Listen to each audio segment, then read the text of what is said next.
Hey folks, I'm Lucy with Ballyhoo Creations, and I've got a cool project and free design for you today. At the end of October, I made a video about Team Seas and how YouTubers and others are trying to raise $30 million to remove 30 million pounds of garbage from oceans and rivers around the globe.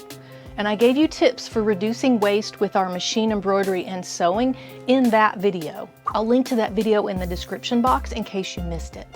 But so far, we've raised over $18 million. Thank you if you've already donated, and if you didn't, you can still go to teamseas.org to donate any amount, $1, $5, $20, any amount helps. Just give whatever you're comfortable with. Meanwhile, back here in my embroidery studio, I designed a scrapbuster project with a free design for you. So don't throw away your scraps, save them and make a new compound fabric.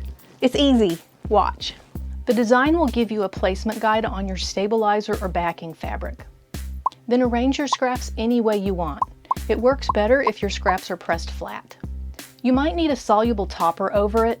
If your presser foot jumps up and down with the needle like the Brother and Baby Lock machines, you may not need the topper.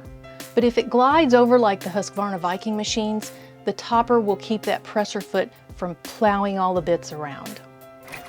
And then let the machine do its stitchy magic. It looks so cool. After it's stitched, cut out the shape or cut any shape you want inside that rectangle. Here I used a quilted mug rug design I got from the Suki Sew shop on Creative Fabrica, and I made it felty style with brown felt on the back. Any quilting design with the stitches close together can be used for this technique. That opens up so many possibilities. You could use this technique for coasters, mug rugs, mini quilts, ornaments, or use the fabric you create to make zipper bags, appliques, tags, dolls, any in the hoop project or sewing project. Just use it like regular fabric. I'll create some more videos with this technique because I want to spark your creativity here. What will you come up with?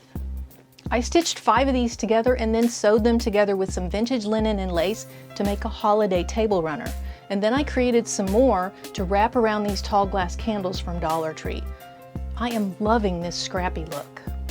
I'm going to link to everything down in the description box, so go and get your free Team Seas design from my website, ballyhoocreations.com, and feel free to sign up for my newsletter during the free checkout process. I am beefing up my newsletter with more tips and tricks for machine embroidery, so make sure you're getting those newsletters.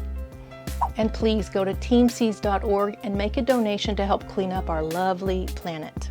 One small piece of fabric is just a scrap, but when we all pitch in together, we can create something beautiful.